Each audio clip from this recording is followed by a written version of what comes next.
하나님 은혜를 감사드립니다. 오늘도 또 좋은 날 허락하여 주셔서 저희가 함께 모여서 또 우리의 믿음의 내용들을 살피게 하시고 배우게 하시니 감사드립니다. 이 시간 우리에게 지혜를 허락하여 주셔서 이 시간을 통하여서 하나님을 아는 그 지식을 더하여 주옵시고 단순히 지식이 아니라 하나님을 향한 그 사랑이 깊어지는 귀한 은혜의 시간이 되게 하여 주옵소서.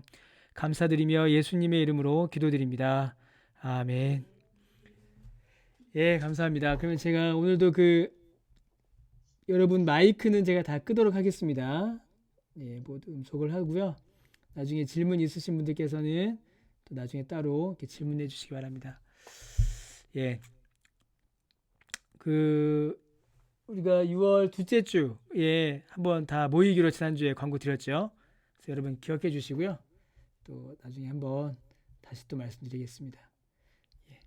예, 제가 지금 약간 방송 시스템을 좀 바꿔갔고요. 약간 좀 오류가 있었습니다. 자, 오늘 보겠습니다. 오늘 제 8과입니다. 예수님은 주님이시다. 예수님이 주님이시다. 여러분, 예수님이 주님이시다는 사실을 다 아시죠? 예, 다 믿으시죠? 예, 그제죠. 주일날 설교에서 잠깐 그 예수님의 주되심, 예수님께서 우리의 주가 되신다라는 사실을 이제 조금 이제 설명이 들었습니다. 이제 어떤 게 어려운가라는 내용들을 잠깐 나눴는데요. 우리가 예수님을 생각할 때에 항상 예수님을 생각하면서 이 두 가지 사실을 잊으시면 안 됩니다. 예수님은 우리의 구주이시죠. 구주? 잘 보이시나요? 예, 우리 좀 굵게 쓰겠습니다. 예수님은 우리의 구주이세요. 구주.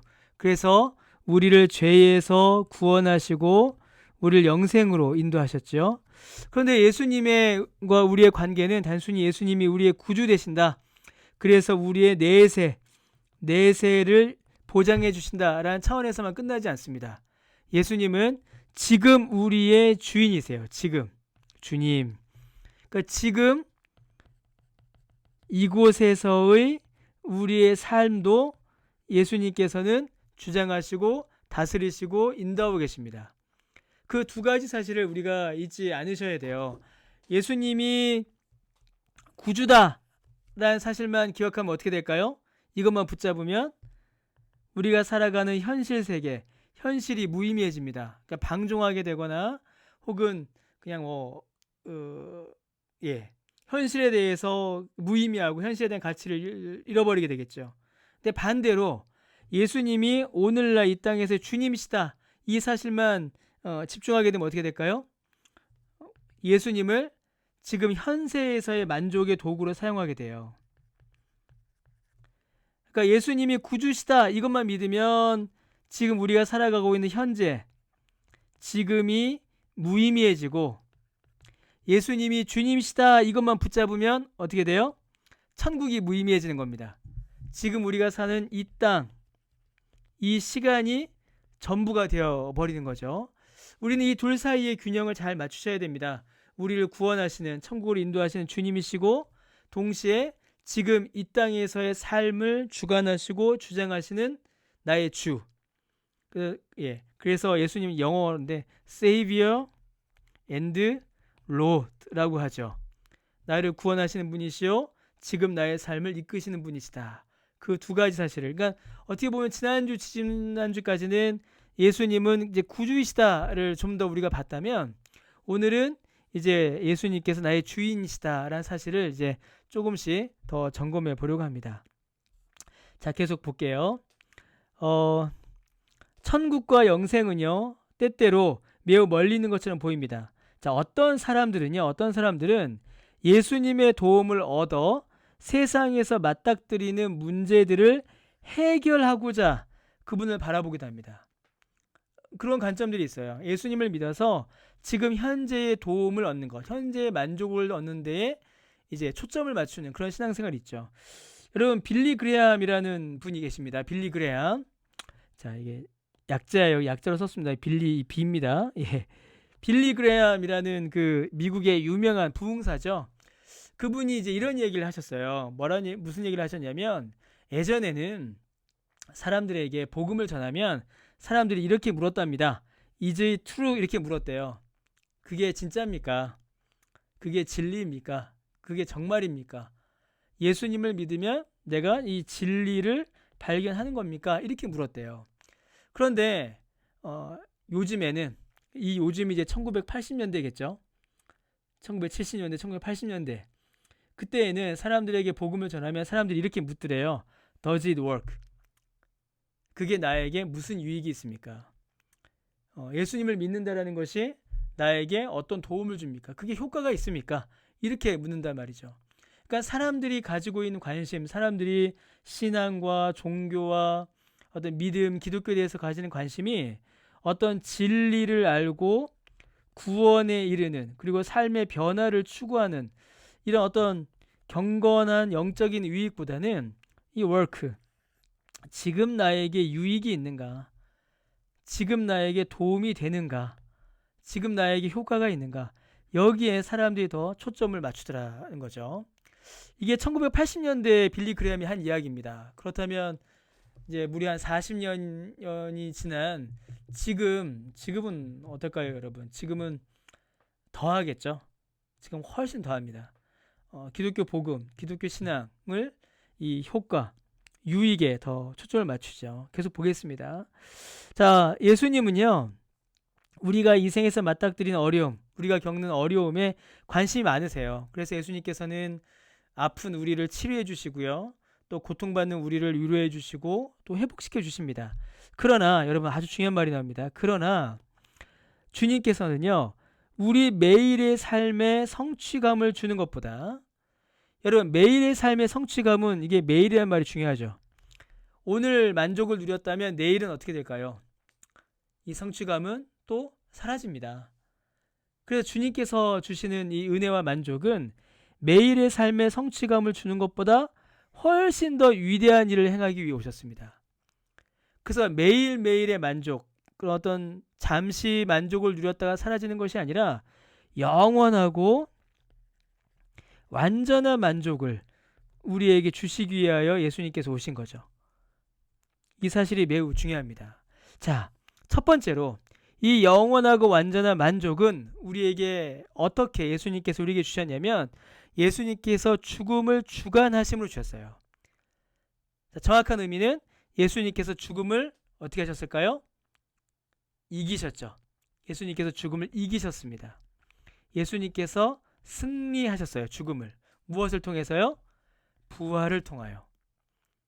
여러분, 예수님께서 부활하셨다라는 이 말은 예수님께서 죽음을 이기셨다라는 말이죠. 자, 그런데 그 예수님을 우리가 믿습니다. 그러면 그 예수님을 믿는다라는 말은 이 죽음이 우리를 더 이상 뭐라고 할까요? 속박하지 못한다라는 말과 같은 말이에요. 여러분, 예수님께서 죽음을 이기셨으니 예수님을 믿은 우리도 어떻게 될까요? 죽음을 이깁니다. 죽음을 이겨요. 여러분, 죽음에 대해서 사람들이 가지는 두 가지의 관점이 있습니다. 두 가지의 관점이 있어요. 첫 번째는 뭐냐면, 죽음은 끝이다. 모든 것의 종말이다.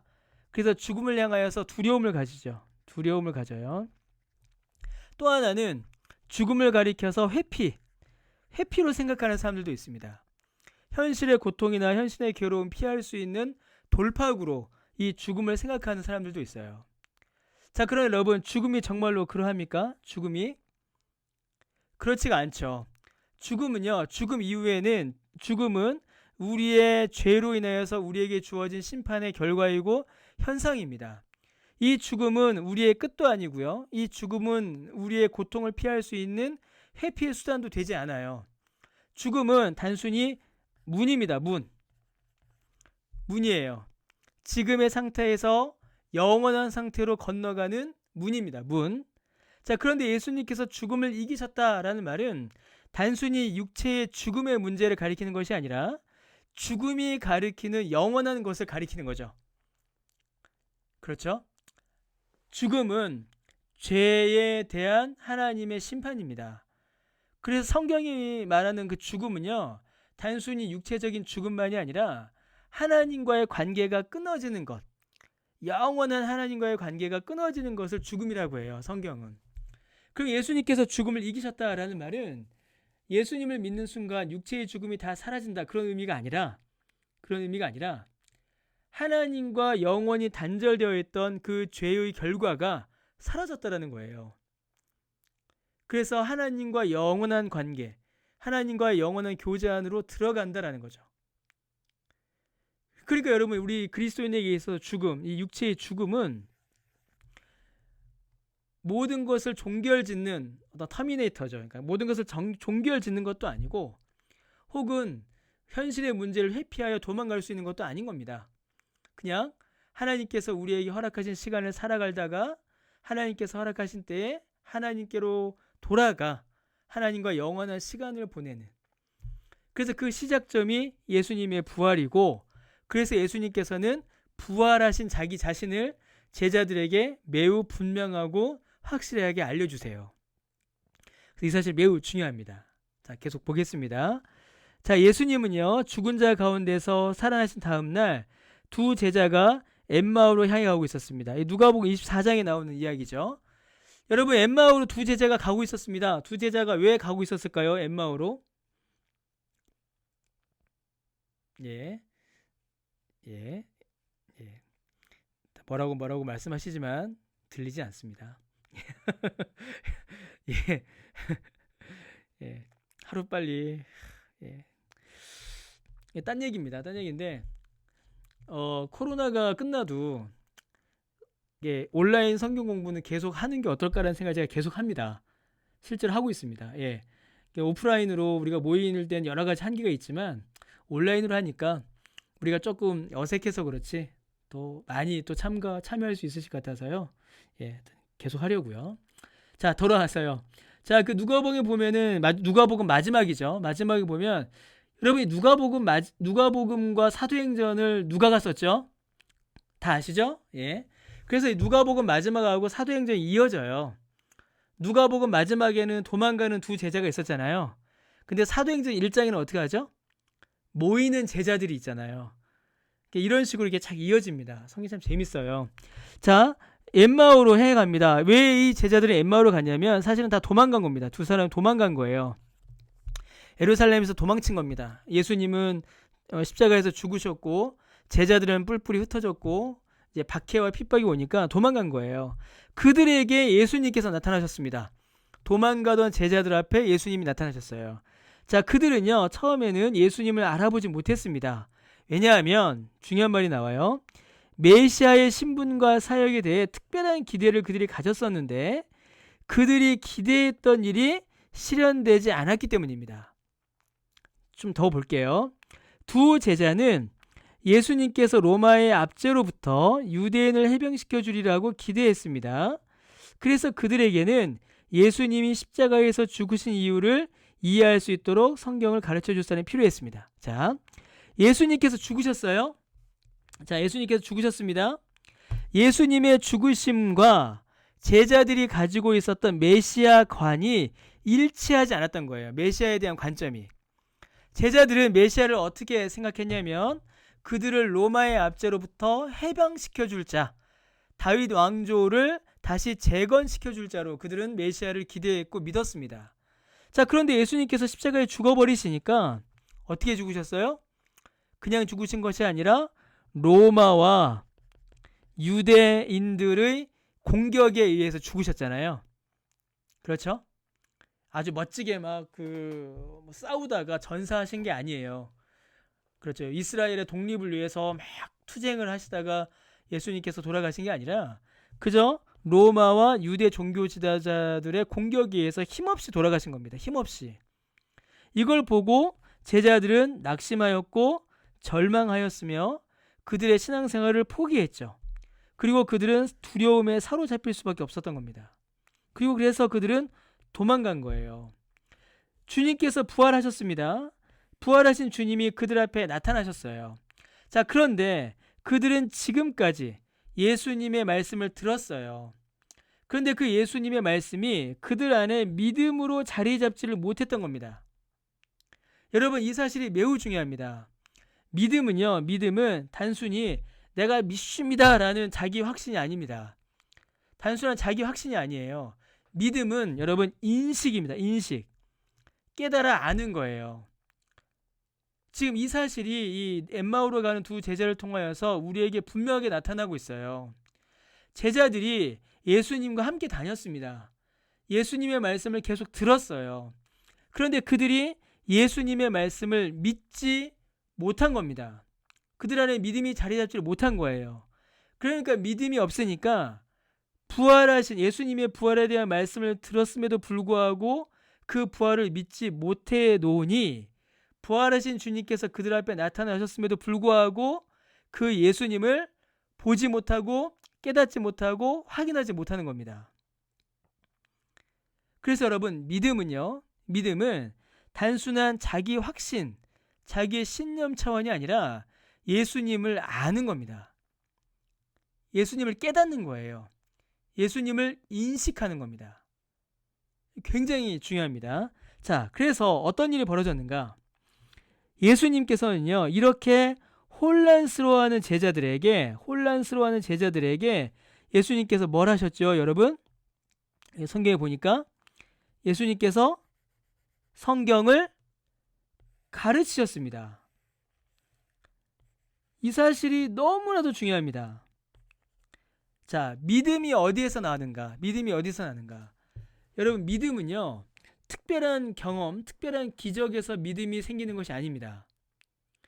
만약에 그렇다면 이스라엘 백성들이 광야를 지날 때에 그들은 믿음이 충만해야 했죠.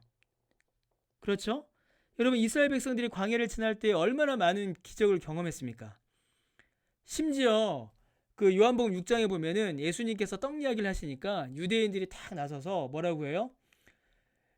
500년 뭐 이 정도 갖고는 아무것도 아니다. 모세, 우리 조상들은 하늘에서 내린 떡을 먹었는데 겨우 이거 갖고 자랑하냐? 예수님한테 그렇게 따지고 들어요, 유대인들이. 여러분, 이스라엘 백성들이 광야에서 경험하였던 기적은요, 인류 역사 가운데 어느 누구도 경험해보지 못했던 거대한 기적이었고 놀라운 기적이었습니다. 근데 그 기적의 경험이 유대인들에게 믿음을 심어줬습니까, 여러분? 아니에요. 심어주지 않았습니다. 이거 매우 중요합니다, 여러분. 그러면 어떻게 해야지 믿음이 생기는가? 자, 보세요. 이 논리 과정 보셨죠? 제자들이 믿음이 없었고 믿음이 없어서 예수님을 보면서도 이제 알아보지 못했습니다. 이게 좀 옮겨졌네요. 이게 조금 돌아서. 자, 이르시되 제자들에게 뭐라고 말씀하세요? 이 미련한 사람들아.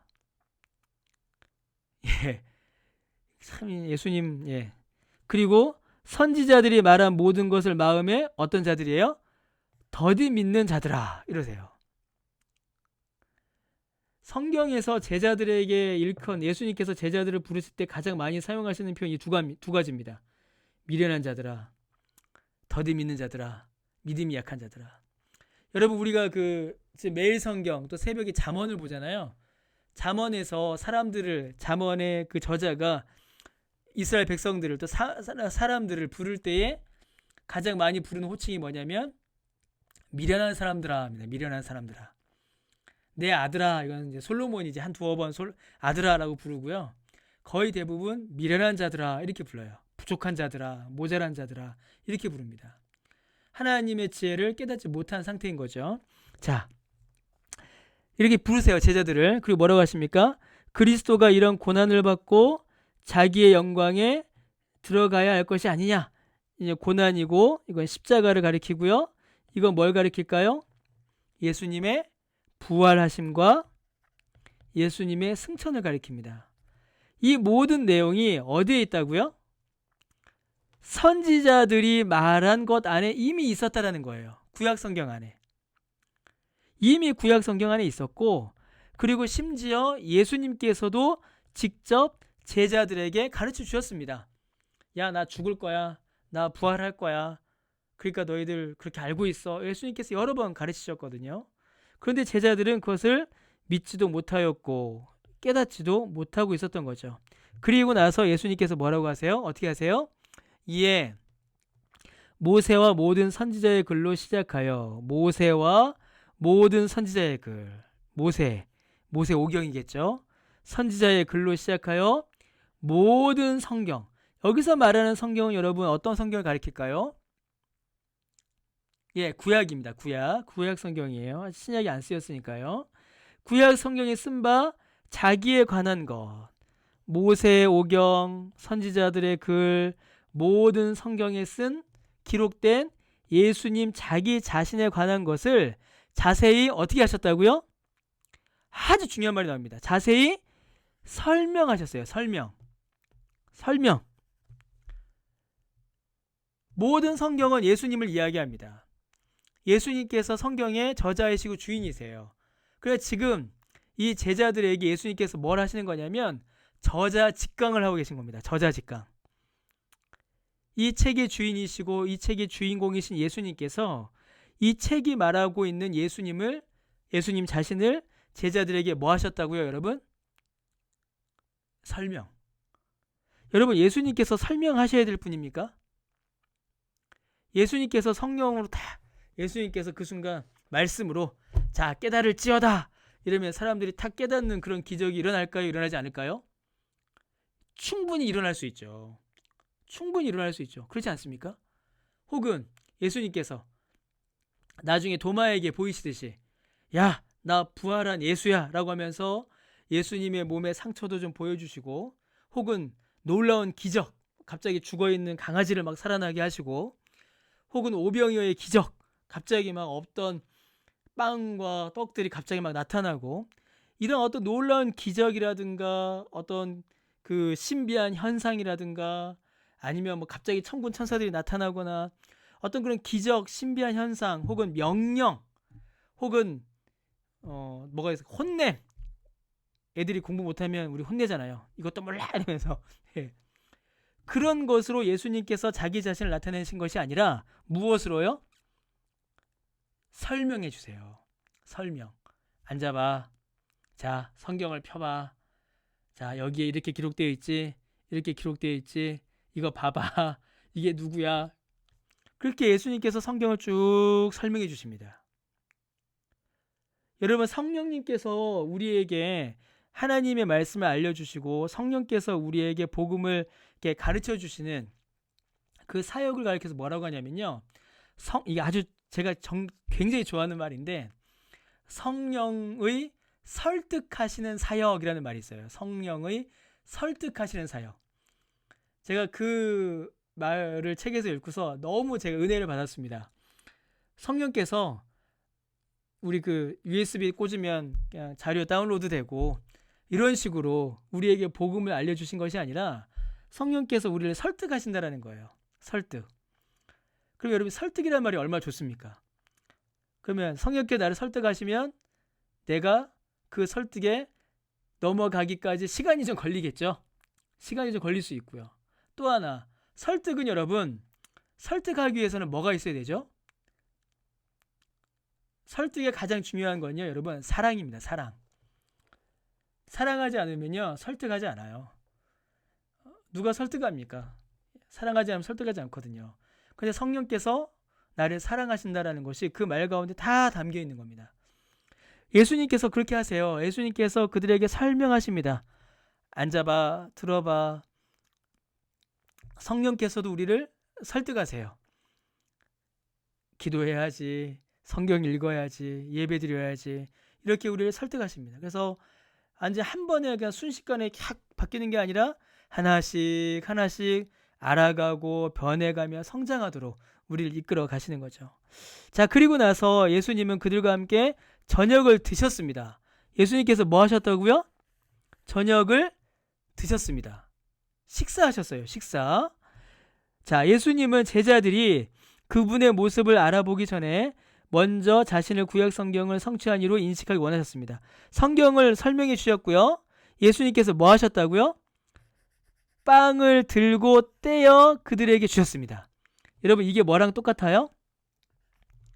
성찬이랑 똑같죠. 성찬. 자, 예수님께서 그들에게 부활하신 주님을 알려주시기 위하여 두 가지를 하신 겁니다. 두 가지를 하셨는데 첫 번째가 뭐였어요? 말씀을 전하셨고요. 그들에게 말씀을 가르치셨고요. 그 다음에 예수님께서 그들과 무엇을 나누셨습니까? 성찬을 나누신 거예요. 성찬. 그래서 여러분, 이 말씀과 성찬이야말로 부활하신 주님을 우리에게 알려주시는 은혜의 수단이요 귀하고 복된 은혜의 방편인 겁니다. 말씀을 통하여 우리에게 복음을 들려주시고 성찬을 통하여 우리가 복음을 보게 하시며 복음을 실제로 경험하게 하세요. 말씀을 통하여 우리 가운데 믿음을 일으키시고 성찬을 통하여서 그 믿음의 능력을 경험하게 하십니다. 말씀을 통하여 복음을 듣게 하시고 성찬을 통하여 복음을 보게 하세요. 잘 보이시나요? 이게 좀 너무 제가 작게 썼는데, 예. 이거 되게 중요한 표현이거든요. 말씀을 통하여 복음을 듣게 하시고 성찬을 통하여 복음을 보게 하십니다. 우리에게 말씀을 통하여 우리 안에 믿음이 일어나게 하시고 성찬을 통하여서 그 믿음을 실제로 경험하게 하세요. 그 믿음의 유익을. 그래서 지금 우리도 말씀의 강설, 곧 설교와 성찬을 통하여 이 복음의 은혜를 이제 깨닫게 되는 겁니다. 예수님께서 그렇게 하셨기 때문이에요. 예수님께서 그렇게 하셨습니다. 그러한 방식으로 제자들에게 부활하신 예수님을 보여주셨고요. 부활하신 주님을 깨닫도록 예수님께서 그들에게 설명해 주셨죠. 죽음을 이기고 부활하셨으며 영광 가운데 생명을 주시는 그 예수님을 보여주셨습니다. 자, 쭉 볼게요. 자, 예수님은요, 계속 읽겠습니다. 우리는 엠마오로 가는 제자들과 같은 처지에 있습니다. 사람들은 종종 하나님을 알기 위해서 징조나 이상을 찾아요. 그러나 우리는 예수님이 주인공이신 이야기, 그 성경의 이야기를 알아야 합니다. 예수님을 우리가 원하는 틀에 짜 맞추려고 해서는 안 돼요. 만약에 우리가 현실의 만족, 현실에 아까 얘기했던 그 does it work, 거기에 집착되어 있다면 예수님을 내가 원하는 틀에 짜 맞추려고 하게 됩니다. 예수님 무조건 좋은 분, 예수님 무조건 내 손 들어주는 분, 그렇게 짜 맞추게 돼요. 그러나 우리는 예수님을요, 우리가 원하는 틀에 짜 맞추는 것이 아니라 예수님께서 말씀을 통하여서 알려주신, 예수님께서 자기 자신을 알려주신 그 계시에 따라서 예수님을 믿어야 합니다. 여러분, 이거는 너무나도 중요합니다. 오늘날 이제 교회를 다니는 청년들, 청소년들에게 여러분 한번 물어보십시오. 예수님이 어떤 분이니? 라고 물어보세요. 예수님이 어떤 분이니? 여러분, 예수님이 어떤 분이라고 생각하십니까? 예수님이 어떤 분이십니까? 근데 요즘에 많은 청년들, 많은 청소년들이 이 질문에 교회를 다니지만 대답을 못합니다. 제대로요. 청년, 청소년만이 아니라 많은 그리스도인들이 그래요. 예수님이 어떤 분이십니까? 그러면은 좋은 분요, 친절한 분요, 나를 사랑해 주시는 분요. 김다미 플러스 50점. 친절한 분요, 좋은 분요, 나를 도와주시는 분요, 나에게 힘을 주시는 분요, 이렇게 대답을 합니다. 근데 여러분, 예수님은 누구세요? 나의 이제 구원자이시죠. 나를 죄에서 구원하신 구원자이시며 나의 주인이십니다. 나의 주, 나의 하나님이시죠. 여러분, 우리가 대중문화나 어떤 세속적인 문화 가운데서 이제 예수님을 자꾸 이제 끼워 맞추려 할 때가 많습니다. 내가 원하는 틀 혹은 세상이 요구하는 어떤 관점으로요. 그러나 우리는 예수님을 성경을 통해서 알아야 하고 성경에서 말씀하시는 예수님을 믿어야 합니다. 자, 그럼 그 예수님 이야기 좀 더 해보죠. 예수님은요, 명령하는 주님이신 동시에 순종하는 종이셨습니다. 예수님께서는 주인으로서 우리에게 명령하시고 동시에 예수님은 순종하는 종으로서 하나님의 명령에 온전히 순종하셨어요. 그래서 온전히 순종하심으로 십자가를 지셨고요. 우리의 주인이 되심으로 우리를 인도하시고 우리를 구원하십니다. 죄와 죽음과 사탄과 지옥을 정복하기 위해 우리와 같은 육신으로 태어나기까지 자신을 낮추셨습니다. 충성스러운 승리자요 마지막 아담이신 예수님은 완전한 하나님이자 온전한 사람으로서 다스리십니다. 그래서 예수님은 어떤 분이시냐면 우리를 섬김으로써 다스리시고 우리를 다스림으로써 우리를 섬기시는 분이십니다. 이 구절, 이 말은 예수님에 대한 설명인 동시에 모든 직분의 본질을 설명하는 겁니다. 예수님께서는 섬김으로 다스리셨고 다스림으로 섬기셨죠. 여러분 기억나십니까? 우리 작년인가요? 올해 초인가요? 예, 자꾸 저도 헷갈리네요. 우리 교회 임직 예배가 있었죠. 임직식이 있었습니다. 장로, 안수 집사 임직식이 있었습니다. 그때 이제 노회장이신 김명호 목사님이 오셔서 설교하셨는데 설교 때 이 이야기를 하셨어요. 섬김으로 다스리고 다스림으로 섬긴다. 여러분, 세상 사람들은 이 다스림의 목적이 어디에 있냐면 다스리는 자의 뜻을 실현하는 데 있죠. 그러나 예수님의 섬김의 목적, 예수님의 다스림의 목적은 우리를 섬기시는 데 있었습니다. 여러분, 세상의 섬김은 어떻게 되죠? 세상의 섬김은 내가 낮아지는 거고 내가 복종하는 거고 내 뜻을 굽히는 거죠. 그런데 예수님의 섬김은 우리를 다스림으로 열매 맺으세요.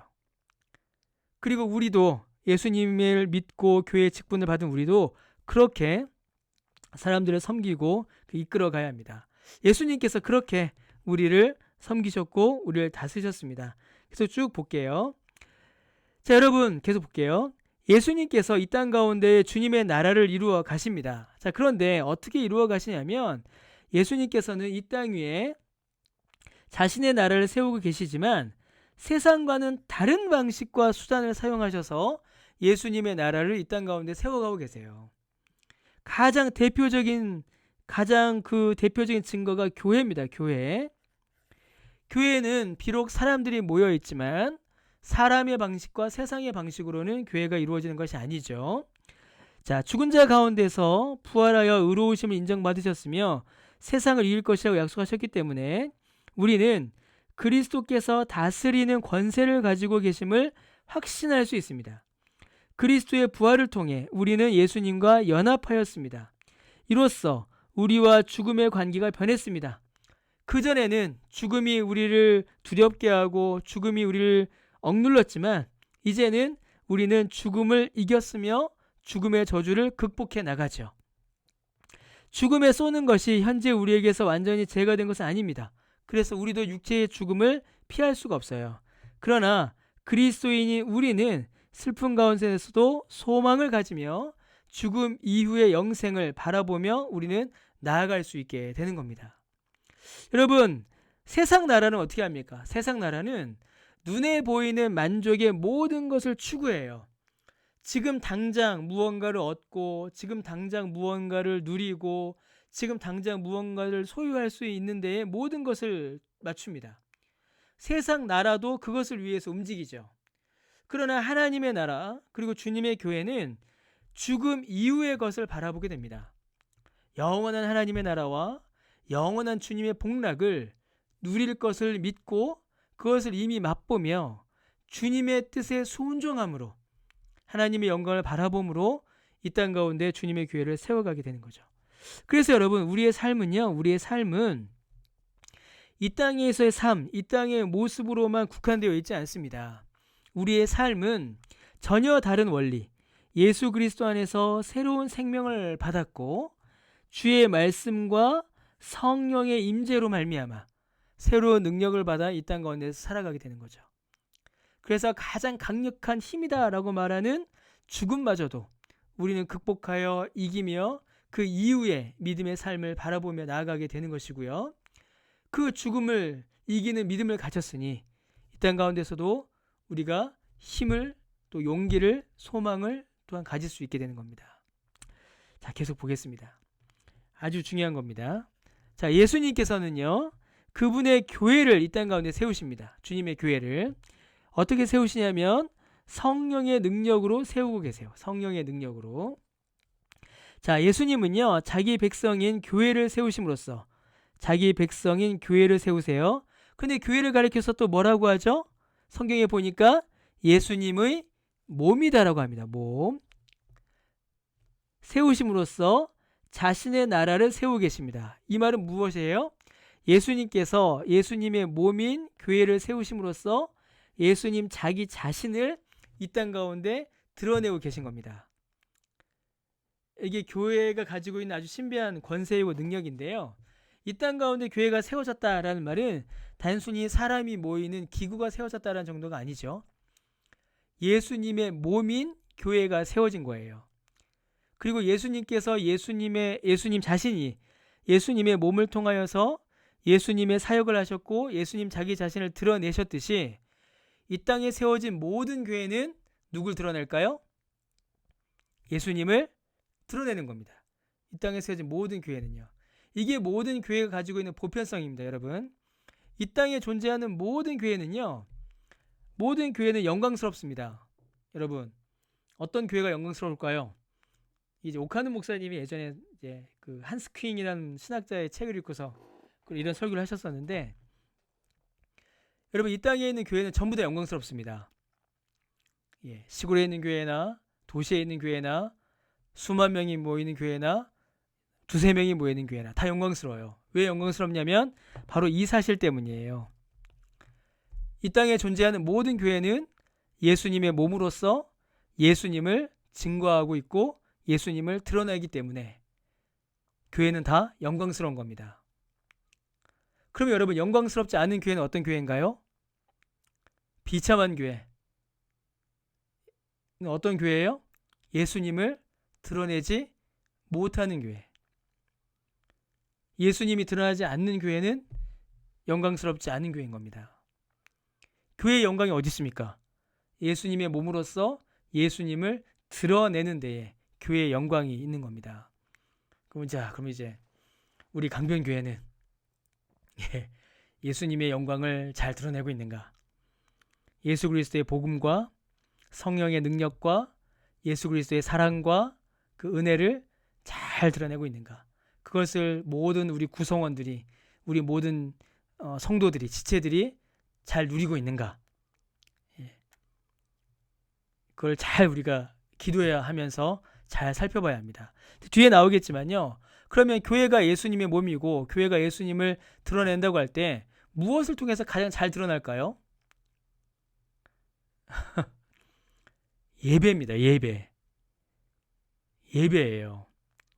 예배를 통해서 교회가 그리스도의 몸이고 교회가 그리스도를 드러낸다는 사실이 예배를 통해서 가장 분명히 나타납니다. 어떤 예배를 드리는가가 그 교회의 정체성과 교회의 영광을 증명해요, 여러분. 자, 계속 볼게요. 이거 아주 중요한 말 나오죠. 예수님의 제자가 되길 원한다면 뭐라고 되어 있습니까? 교회에 출석하라 라고 되어 있어요. 교회에 출석하라. 왜요? 교회는 예수님의 몸이고 교회는 예수님의 영광을 드러내기 때문입니다. 너무나도 중요한 사실입니다. 자, 예수님은 양들을 늑대에게서 구하셨지만 양들은 스스로를 지킬 수가 없습니다. 그리스도인은 예수님이 주시는 구원의 선물로 옷 입고 씻음 받고 그것을 양식으로 삼을 뿐만 아니라 여러분, 아주 중요한 말 나옵니다. 목회자들과 누굴 통해서요? 장로들의 가르침과 보호와 인도를 받아야 합니다.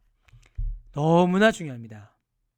왜 하나님께서 교회의 목사를 세우셨고 왜 하나님께서 교회의 장로를 세우셨을까요? 목사와 장로를 통하여서 그리스도의 가르침과 보호와 인도를 주께서 행하시려고 그 행하심의 도구로 목회자와 장로들을 교회에 세우신 겁니다. 목사가 뭡니까? 목사는요, 여러분, 쉽게 이야기하면 분필이에요. 분필. 칠판과 분필입니다. 예수님께서 아까 제자들에게 말씀을 가르치셨잖아요. 그 말씀을 가르치고 전하는 일에 쓰임받는 분필과 칠판이 목회자들이에요. 그리고 여러분, 장로들은 뭘까요? 장로는 뭘까요? 장로는 지팡이입니다. 지팡이. 어떤 지팡이예요? 목자가 휘두르는 지팡이입니다. 목자가 양떼를 이렇게 치고 저렇게 치고 도망 못 가도록 안전하게. 그 지팡이는 그 양떼를 이렇게 치는 건 역할만이 아니라 양떼를 잡으러 오는, 양떼를 죽이러 오는 그 이리와 늑대를 쫓아내는 역할도 하잖아요. 그 역할을 하나님께서 목회자들과 장로들에게 맡기신 거예요. 이 일을 위해서. 그럼 여러분, 목회자와 장로들은 어디에 있습니까? 교회에 있어요. 교회에. 그래서 여러분, 목사도 교회에서 세우고요. 장로도 어디에서 세웁니까? 교회에서 세우는 거예요. 너무나 중요합니다. 그래서 여러분 제발 교회를 떠나지 마십시오. 제발 교회를 떠나지 마십시오. 예. 아무리 교회를 떠나시면 안 됩니다. 교회 밖에서는 우리의 신앙생활이 이어지지 않습니다.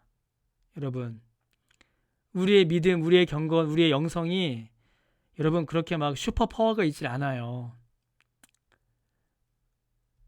우리의 약함, 우리의 영적인 연약함, 우리의 영적인 모자람, 영적인 어떤 그 무지와 미련함을 우리 주님께서 교회를 통하여서 도우십니다. 그래서 여러분 교회가 아무리 부족해 보이고 아무리 모자라 보이고 아무리 마음에 안 들어도요, 여러분 마음에 안 드는 목사를 보지 마시고요. 마음에 찔리시죠? 마음에 안 드는 목사를 보지 마시고요. 저 마음에 안 드는 목사마저도 사용하시는 주님을 바라보십시오. 물론 이제 목사가 열심히 준비하고 기도하고 해야죠. 그러나 그 마음에 안 드는 저 엉망인 목사마저도 주께서 내 영혼을 위해 사용하신다. 그게 성경이 우리에게 가르쳐 주는 거니까요. 그래서 여러분 주님을 바라보심으로 교회에 오십시오. 그래서 절대 교회를 떠나시면 안 됩니다. 교회 생활이요, 신자의 신앙이 성장하도록 돕는 측면이 많지만 성령께서는요 주로 아주 중요한 말 나옵니다. 말씀의 선포, 아까 있었죠. 예수님께서 하셨던 거, 말씀의 선포, 성례의 집행을 통하여서 그리스도의 몸을 세우는 경건 훈련이라는 일반적인 방편을 통해서 일하십니다. 여러분, 주님께서 그리스도의 몸을 세우는 일반적인 방편, 일반적인 경건 훈련의 그 가장 기본이 뭐냐면 바로 예배예요. 예배입니다. 그래서 우리는 여러분 예배를 드려야 할까요? 예배를 드리지 말아야 할까요? 예배 드려야 합니다. 예배 드려야 합니다. 예배에 우선순위가 있어야 합니다. 심지어 여러분 봉사보다 예배가 먼저입니다. 이거 정말 중요합니다. 여러분 너무너무 중요합니다. 너무너무 중요합니다. 제가 그 설교 때 제 설교는 크게 두 가지입니다. 하나는 복음이에요. 예수 그리스도의 복음을 전하는데 제 설교에 초점을 좀 더 맞추고요. 세 가지네요. 복음이고 두 번째는 예배입니다. 예배입니다. 하나님 앞에 우리가 어떻게 예배드리며 그 영광을 우리가 실제로 어떻게 경험할 것인가, 그리고 우리의 신앙이 어떻게 성장할 것인가, 그 예배예요. 예배를 통해서 우리가 영광을 맛보고 경험하고 성장해요. 그리고 세 번째는 뭘까요? 복음이에요. 그 다음에 복음의 영광을 누리는 예배입니다. 그 이제 뭘까요? 이제는 복음의 능력으로 사는 삶이에요. 여러분 이거는 저의 설교의 그 주제가 아니고요. 성경이 우리에게 알려주는 교훈입니다. 우리는 먼저 예수 그리스도의 복음을 알아야 합니다. 말씀을 통하여 그 예배 가운데 그 복음의 영광을 경험해야 돼요. 예배와 성찬과 성례와 말씀과 기도와 이 모든 것들, 찬송과 이 모든 것들을 통해서요. 근데 거기서 끝나면 됩니까? 거기서 끝나면 종교 활동으로 끝나버려요. 이제는 우리의 삶이 이 복음으로 살아내야 합니다. 그렇게 이어져 가야 돼요. 예수님께서 그렇게 계속 가르치시지 않습니까? 그래서 여러분 성경을 보시면요, 복음서, 사복음서는 뭐죠? 사복음서는 복음을 우리에게 알려줘요. 그 다음에 사도행전은 무엇을 우리에게 보여주죠? 사도행전부터 로마서, 사도행전부터 바울서신까지는요, 복음서는 우리에게 복음을 알려줬죠. 그 다음에 사도행전부터 바울서신들은 우리에게 이 복음의 영광을 우리에게 알려줍니다. 복음의 영광. 그래서 예배를 우리에게 가르쳐줘요. 로마서 12장 1절처럼. 그리고 그 뒤에 서신서들, 이제 공동서신이라고 하는데, 히브리서 이후에 야고보서, 베드로 전후서, 유다서, 요한 1, 2, 3서는 우리에게 뭘 가르쳐줘요?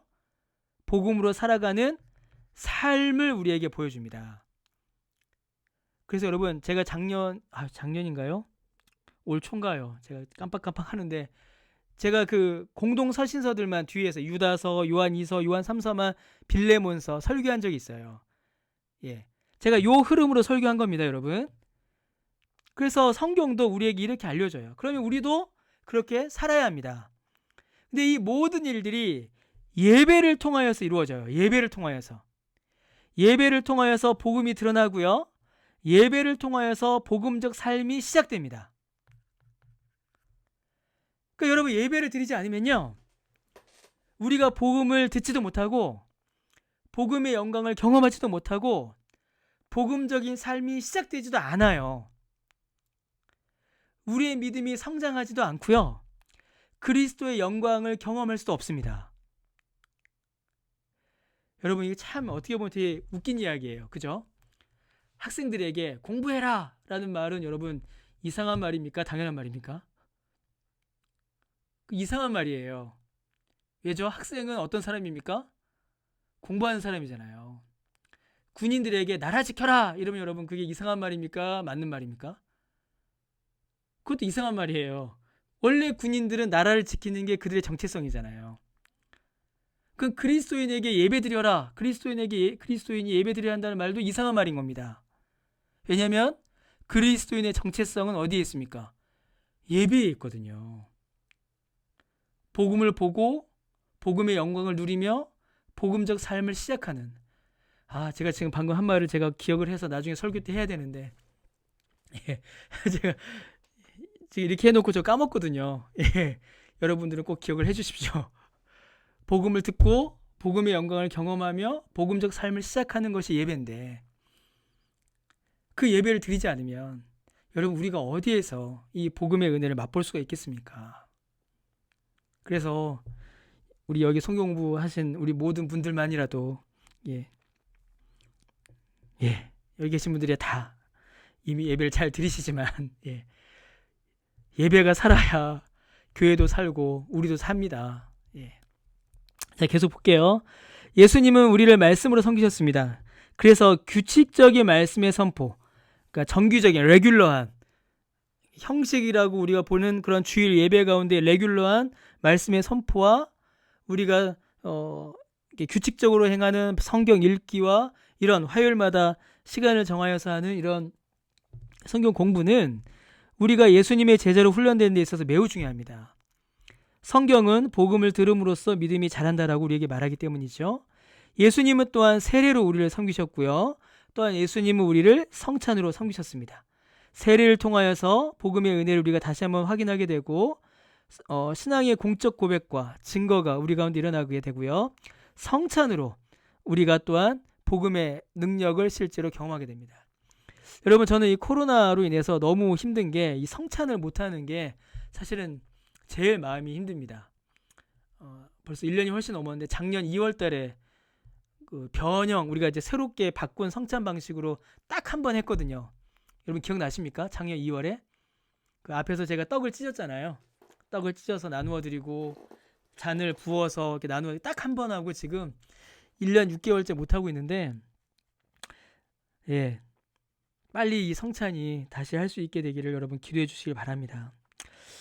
자, 제자란 배우는 자로서 지도받고 양육되는 자를 말합니다. 우리는 전부 다 예수님의 제자로 부름을 받았죠.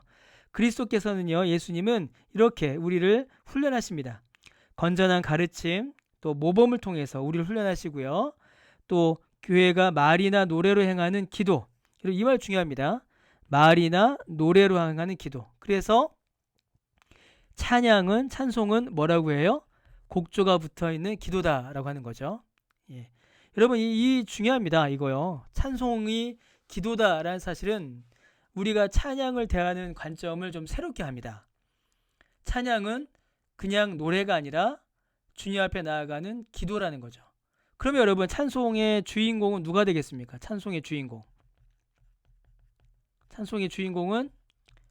찬양하는 사람이 아니라 누가 돼요? 찬양을 받는 분이 되겠죠. 그렇죠. 여러분 기도도 누가 결정합니까? 우리가 기도하지만 기도를 받으시는 분께서 그 기도를 결정하시잖아요. 똑같습니다. 찬송도 찬양하는 우리가 결정하는 것이 아니라 그 찬송을 받으시는 분께서 그 찬양을 결정하시는 겁니다. 그래서 여러분, 우리가 아무리 음치여도 주님을 찬송할 수 있는 겁니다. 제가 예전에 설교 때 한번 말씀드렸나요? 제가 교회 개척했었는데 지금 우리가 강대성에서 멀잖아요. 근데 저 개척했던 교회는 저랑 그 앉아있는 회중석이랑 한 1m도 안 됐습니다. 1.5m? 뭐 그 정도밖에 안 됐어요. 그때 같이 개척했던 친구들이 믿음이 좋아서 교회가 부흥할 것을 예상하고 그 의자를 강대상 바로 코앞에까지 밀어나갔고요. 정말 이렇게 얼굴을 마주보면서 설교를 했습니다. 근데 찬송을 하는데 그 우리 그 함께 예배드렸던 친구들 중에 가장 노래 못하는 친구가 가장 앞에 앉았어요. 근데 가장 노래 못하는 친구가 가장 앞에 앉아서 정말 큰 소리로 땀을 뻘뻘 흘리면서 찬송을 했습니다. 박자도 틀리고 음도 틀려요. 그러면 여러분, 제가 찬송을 부르면서 그게 막 자꾸 들리잖아요. 그러면 찬양 인도하면서 저도 틀리는 거예요. 그 친구 때문에. 그 친구가 자꾸 틀리게 부르니까 저도 틀리는 겁니다. 막 음이 틀리고. 그래서 하루는 야, 너 좀 뒤에 가서 앉아라. 자꾸 틀린다. 예, 그런 말을 제가 한 번 했었어요. 그랬다가 그 친구한테 제가 아주 100배 사과했습니다. 그런데도 여러분, 그 친구의 찬송도 하나님께서 너무나도 기뻐 받으시는 찬양이 되는 거죠.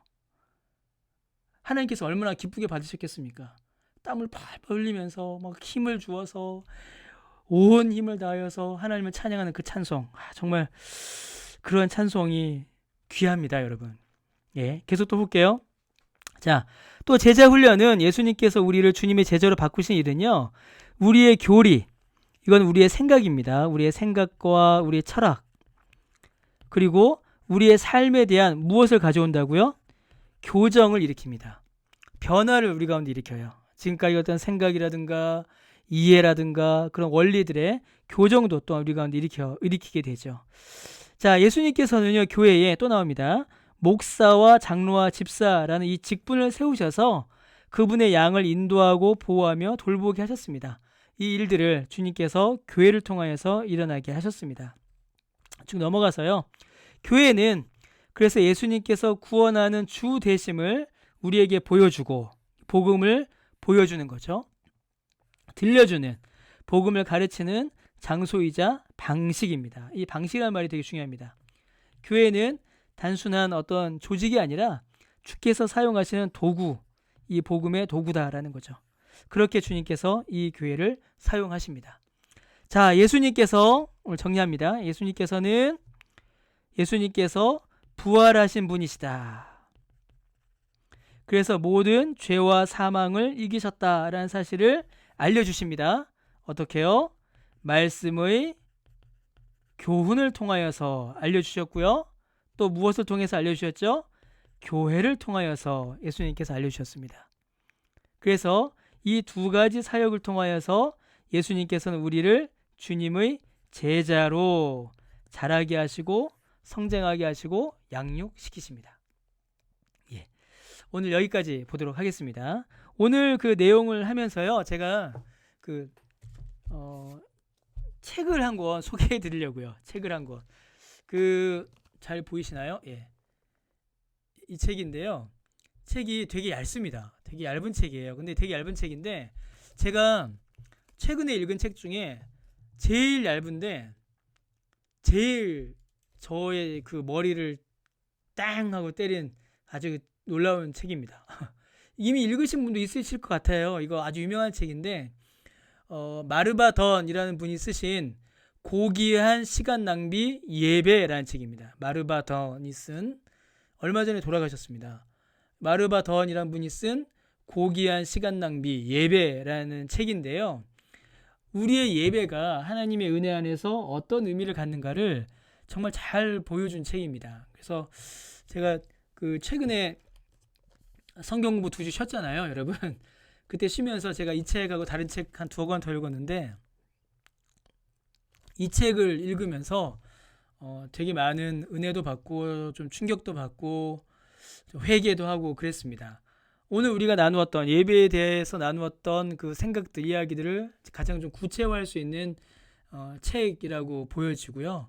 관심 있는 분들은, 관심 있으신 분들은 한번 보셔도 좋습니다. 아마 읽으시면 여러분 큰 충격을 받으실 겁니다. 예, 이 책 한번 소개해드리고요. 그리고 이 책은 제가 지난번에 한번 소개해드렸죠. 그리스도인이 된다는 거. 그래서 세례, 성경 읽기, 성찬례, 기도가 어떤 의미인가. 이건 한번 제가 2주 전에 한번 소개해드렸고, 또 하나는 이 책인데요. 이 책은 이제 이것도 얇은 책인데, 교회 뭐죠? 예배를 알면 교회가 보인다라는 책입니다. 예배를 알면 교회가 보인다. 이 책도 여러분 참 유익합니다. 그래서 제가 예배에 대해서 생각을 이제 정립할 때에 저에게 큰 유익, 큰 도움을 준 책입니다. 그래서 저는 이 책도 여러분께 꼭 추천을 해드리고 싶어요. 예배를 알면 교회가 보인다. 그래서 여러분 이 책도 관심이 있으시면 한번 보시면 좋겠습니다. 아마 이 책도 그렇고 아마 읽으시면서 이건 좀 너무 심한 거 아니야? 이건 좀 너무 과한 거 아니야? 라는 생각이 드실 수도 있으세요. 읽으시다가 혹시라도 그런 부분이 있으시면 이제 저한테 질문해 주시면 제가 또 좀 설명을 또 드리도록 하겠습니다. 예, 오늘 여기까지 이제 보도록 하고요.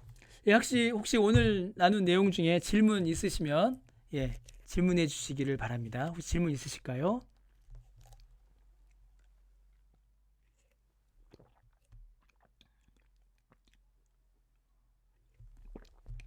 예, 없으시군요. 예, 그럼 없으신 걸로 알겠습니다. 예, 그러면 두 가지 안내 공지를 좀 드리겠습니다. 하나는 지난주 광고 드렸던 것처럼 우리 6월 둘째 주, 그래서 6월 8일입니다. 6월 8일,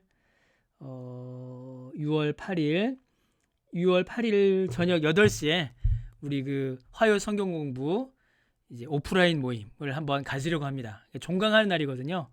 10번째 강좌인데 이제 그때는 이제 교회 본당에서 모여서 잠깐 우리가 얼굴도 보고 또 잠깐 강의도 하고 이제 하려고 합니다. 그날 오시는 모든 분들께 선물을 제가 드릴 겁니다. 예, 선물을 오시는 모든 분들께 선물을 드리고요. 그리고 잠깐의 퀴즈와 그런 시간을 가져서 또 특별한 선물도 드리려고 합니다. 드리고 말겠습니다, 제가. 그래서 화요 성경부 오셨는데 좀 최근에 못 오시는 분들 이렇게 주변에 계시면 이렇게 좀 말씀도 해주시고요. 제가 또 공지로 또 하도록 하겠습니다. 꼭 기억하셔서 함께 해주시고요. 두 번째로 이제 기도 순서에 대한 안내입니다. 제가 기도 순서에 대해서 지난주에 말씀을 드렸는데 가나다 역순으로 하면서 했는데 빠진 분들이 계셔서 제가 다시 순서를 말씀을 드렸잖아요. 근데 제가 약간 착오가 있었습니다. 어떤 착오가 있었냐면 제가 기도 순서를 정하면서 그러니까 지난번 우리 가을에 성경 공부할 때 기도하셨던 분들은 제가 좀 넘어가고 안 하셨던 분들을 이제 기도를 이제 하려고 그래서 하셨던 분들을 좀 넘어가고 이렇게 좀 했었어요. 근데 제가 지난주에 그걸 제가 까먹은 겁니다. 깜빡한 거예요. 그래서 기도 순서를 제가 또 이렇게 잘못 좀 이렇게 설명을 드렸습니다. 그래서 오늘 기도는 우리 이지선 집사님께서 오늘 기도해 주시고요. 다음 주 기도는 우리 이미자 집사님께서 이미자 집사님? 예. 다음 주 기도는 우리 이미자 집사님께서 이제 마치는 기도를 해 주시면 될 것 같습니다. 예. 오늘은 이지선 집사님, 다음 주는 이미자 집사님 이렇게 기도해 주시겠습니다. 자, 그러면 오늘 우리 이지선 집사님 우리 기도해 주시고 갑자기 영어가 들렸습니다. 우리 이지선 집사님 기도해 주시고 오늘 모임 마치도록 하겠습니다. 집사님 기도해 주세요. 기도하겠습니다. 하나님 아버지 감사합니다. 화요일 저녁 가운데 우리를 성령으로 모이게 하시고 하나님 말씀을 나누게 그리고 누리게 하심을 감사합니다. 오늘 목사님 말씀과 예배를 통해서 나눈 말씀, 생명의 말씀의 그 의미를 잘 깨닫고 우리의 삶에 잘 적용시키는 지혜와 은혜를 허락해 주세요. 오늘 수고해 주신 이수환 목사님을 축복해 주시고 하나님 가운데 강건케 하시고 건강을 회복해 하여 주시고 불과 같은 성령을 부어 주십시오.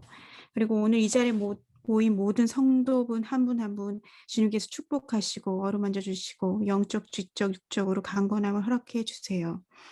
사람 중심, 나 중심적으로 살아왔던 우리가 하나님 중심의 삶으로 돌아가기 위해 하나님의 은혜와 성령에 기댈 수밖에 없습니다. 우리에게 온전한 은혜와 성령 허락해 주세요. 다음 주에 다시 만날 때까지 하나님 오늘 주신 말씀의 힘으로 살아가도록 하나님 은혜를 부어주시고 예수님의 이름으로 기도합니다. 아멘. 네. 아, 감사합니다. 예, 우리 잠깐 카메라 한번 다 켜주실까요? 마이크도 한 번씩 다 켜주시고요. 네, 감사합니다. 예, 그러면 우리 오늘도 수고하셨습니다. 우리 다 또 인사 나누시고 오늘 마치도록 하겠습니다. 수고하셨습니다. 감사합니다. 감사합니다. 예, 수고하셨습니다. 감사합니다. 수고하셨습니다. 감사합니다.